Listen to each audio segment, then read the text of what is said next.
आज हम 11th class के अकाउंट्स में वही हमारा कॉन्सेप्ट है practice of accounts. Practice of accounts में हम पढ़ रहे थे कि किस चीज़ को हम डेबिट करेंगे और किस खाते को हम क्रेडिट करेंगे। उसी सीरीज़ में हम कुछ और ट्रांजेक्शन आपके सामने लेकर के आए हैं जिनके बारे में आपको बताया जाएगा। हर एक में एक नया कॉन्सेप्ट है, इसको नए सिरे से आपको सीखना है। जैसे सबसे पहला है कि विवेक को उधार माल बेचा, अंग्रेजी में बोलेंगे goods sold to Vivek on credit, उधार माल बेचा। अब यहाँ पे बात ये आती है कि कौन कौन से दो खाते प्रभावित होंगे। दोहरा लेखा प्रणाली से हम लेखा कर रहे हैं, डबल एंट्री सिस्टम से हम अकाउंटिंग कर रहे हैं। तो सबसे पहले हम खाते ढूंढेंगे, तो एक मिला विवेक और एक मिला माल, क्योंकि उधार कोई खाता नहीं होता है। अब विवेक को हम इंग्लिश में विवेक बोलेंगे, और माल जो है, माल को वैसे तो गुड्स बोलते हैं लेकिन गुड्स के नाम से तो शो ही नहीं करते, तो यहाँ पे बेचा है तो हम इसके लिए यूज करेंगे सेल्स को। क्लियर है। अब विवेक किसी पर्सन का अकाउंट है, मतलब व्यक्ति से संबंधित है, तो व्यक्तिगत बन जाएगा, जिसको हम अंग्रेजी में पर्सनल अकाउंट बोलते हैं। ऐसे ही माल से रिलेटेड, मतलब गुड्स से रिलेटेड जो अकाउंट होगा वो आपका रियल अकाउंट में ट्रीट करेंगे। दोनों खातों का अपना अलग अलग नियम है। पर्सनल का अलग रूल है और रियल का अलग रूल है। पर्सनल का जो रूल है तो वो सिंपल सा रूल है कि व्यक्ति अगर कोई पाने वाला है तो डीआर करेंगे और देने वाला है तो सीआर करेंगे। Means debit the receiver and credit the giver. अब विवेक को उधार माल बेचा, हमने विवेक को माल बेचा, तो विवेक ने माल को क्या किया, पाया, और पाने वाले को हम डीआर करते हैं। इसी तरीके से रियल अकाउंट का मतलब वस्तुगत खाता। वस्तुगत खाते का नियम होता है कि जो वस्तु व्यापार में आती है उसको डीआर करेंगे और जो वस्तु व्यापार से जाती है उसको सीआर करेंगे।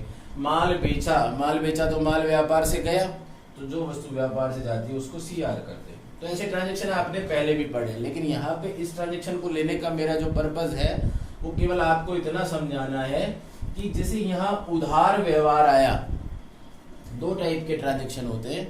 एक तो कैश ट्रांजेक्शन जिनमें कैश पैसा मिल जाता है, एक होता है उधार के व्यवहार जिनमें पैसा नगद नहीं मिल करके कुछ समय बाद मिलता है। तो यहाँ पे इसी की पहचान करना जरूरी है, क्योंकि आपने एक ट्रांजेक्शन पिछले वीडियो में देखा होगा, तो उसमें मैंने आपको एक ट्रांजेक्शन दिया था जिसमें लिखा था कि नगद माल बेचा या नगद माल खरीदा। तो ऐसे केस में नाम का महत्व नहीं था ना ऐसा ट्रांजेक्शन। तो मेन पर्पस क्या है कि हमको कैसे पता लगेगा कि कोई भी ट्रांजेक्शन कैश का है या क्रेडिट है। अब कैश का ट्रांजेक्शन है तो नाम का महत्व नहीं रहता, तो हम नाम को कट कर देते हैं, कैश को इफेक्ट में ले लेते हैं। ऐसे ही अगर उधार का ट्रांजेक्शन है तो उधार नहीं आकर के किसी व्यक्ति का नाम वहां पे महत्वपूर्ण हो जाता है, क्योंकि हमको उस समय पैसा के बाद में मिलेगा तो किस व्यक्ति से मिलेगा, इसके लिए नाम का खाता प्रभावित होता है। तो ये ट्रांजेक्शन मैंने आपके सामने ये करा ही दिया।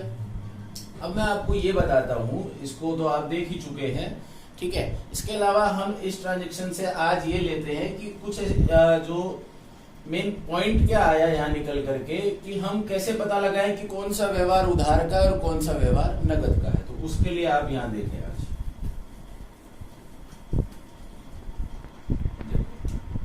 अगर कोई ट्रांजेक्शन जिसमें नगद लिखा हुआ है, क्या लिखा हुआ है, नगद, तो सीधी सी बात है कि ये कैसा ट्रांजेक्शन हो गया, नगद का। मतलब कैश लिखा है तो ट्रांजेक्शन बन गया कैश का। अगर कोई ट्रांजेक्शन ऐसा है जिसमें नगद नहीं लिखा हुआ, मतलब कैश नहीं लिखा हुआ, उधार लिखा हुआ, मतलब क्रेडिट लिखा हुआ, तो ऐसा ट्रांजेक्शन आता है क्रेडिट का ट्रांजेक्शन, मतलब उधार व्यवहार है। क्योंकि पता तभी लगेगा, आप खातों की पहचान कब कर पाएंगे, जब आपको ये पता हो कि ये व्यवहार नगद का है या ये व्यवहार उधार का है। तो ऐसे केस में पता लगाना जरूरी है। अगर किसी ट्रांजेक्शन में साफ साफ कैश लिखा हुआ है तो ट्रांजेक्शन कैश का हो गया। अगर किसी ट्रांजेक्शन में साफ साफ क्रेडिट लिखा हुआ है तो ट्रांजेक्शन जो है वो क्रेडिट का हो गया। लेकिन अगर किसी ट्रांजेक्शन में नगद नहीं लिखा हुआ, उधार भी नहीं लिखा हुआ, और किसी का नाम, मतलब किसी का नेम लिखा हुआ है, तो ऐसे ट्रांजेक्शन को आप उधार का व्यवहार मानते हैं। जैसे रवि को माल बेचा, एक ट्रांजेक्शन है, इसमें कहीं पे पूरे ट्रांजेक्शन में नगद नहीं आया, पूरे ट्रांजेक्शन में उधार भी नहीं आया, लेकिन किसी व्यक्ति का नाम आया ना, तो ये उधार का व्यवहार है। तो उधार के व्यवहार में नाम का महत्व रहता है, इस चीज को ध्यान देना, ठीक है। अगर कोई ट्रांजेक्शन जिसमें नगद भी नहीं है, उधार भी नहीं है और किसी का नाम भी नहीं है, तो ऐसा ट्रांजैक्शन नगद का व्यवहार कहलाता है। ठीक है, तो इससे आप जो है वो इजीली इसको समझ सकते हैं कि ट्रांजैक्शन की प्रकृति हमको कैसे समझ में आएगी। कब तो अब जैसे मैं आपको बोल के बताता हूं, कोई ट्रांजैक्शन ऐसा है जैसे साफ साफ लिखा हुआ है कि माल बेचा, अब ना तो इसमें नगद लिखा, ना उधार लिखा और ना किसी का नाम लिखा। ठीक है, तो ऐसे में ट्रांजैक्शन कैसा होगा, नगद का, तो वहां पे एक अकाउंट कैश का इफेक्ट होगा। इसको आप ध्यान से लिख सकते हैं, समझ सकते हैं और इसी के आधार पर पता लगा सकते हैं कि कौन सा ट्रांजैक्शन नगद का है और कौन सा उधार का है। इसी के कुछ एक ट्रांजैक्शन मैं आपके सामने और लेता हूं, ये शायद आपको समझ में आ रहा होगा।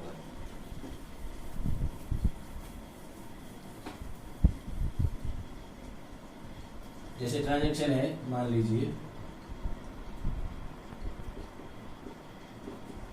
माल बेचा 3000,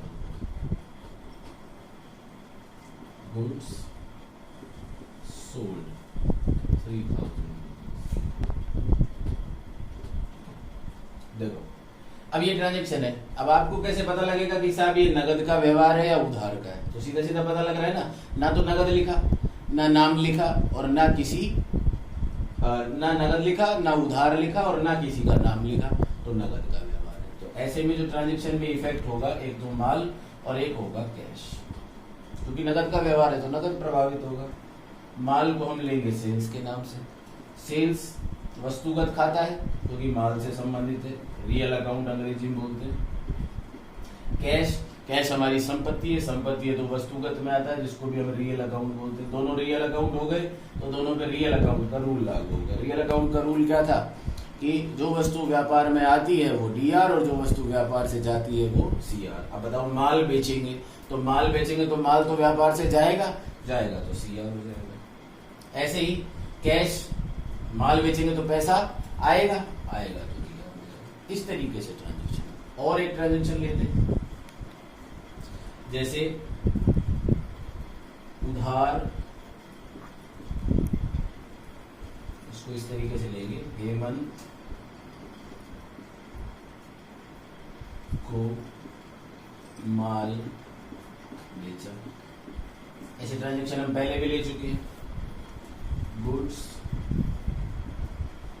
सोल्ड टू हेमंत। अब देखिए, अब ये व्यवहार कैश का है या उधार का, ये कैसे पता लगेगा? देखो, नगद नहीं लिखा कहीं तो नगद का नहीं है, उधार भी नहीं लिखा लेकिन किसी का नाम लिखा हुआ है, तो वहां पे अपन ने टिक लगाया था कि जिसमें नगद नहीं लिखा हो, उधार भी नहीं लिखा हो और किसी का नाम लिखा हो, तो अब ये उधार का व्यवहार है। और उधार के व्यवहार में व्यक्ति महत्वपूर्ण होता है जिससे बाद में पैसा लेना होता है। तो एक प्रभावित हुआ हेमंत और एक प्रभावित हुआ माल।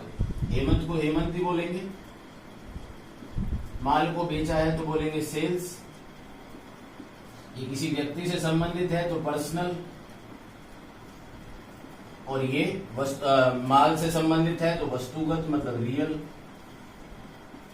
पर्सनल का रूल, पाने वाला डीआर और देने वाला सीआर। तो हेमंत को माल बेचा तो हेमंत ने माल को पाया तो डीआर। ऐसे ही रियल का रूल, जो वस्तु व्यापार में आती है वो डीआर, जो वस्तु व्यापार से जाती है वो सीआर।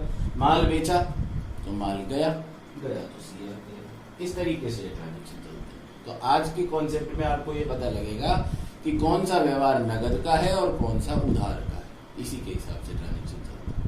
आई होप समझ में आया।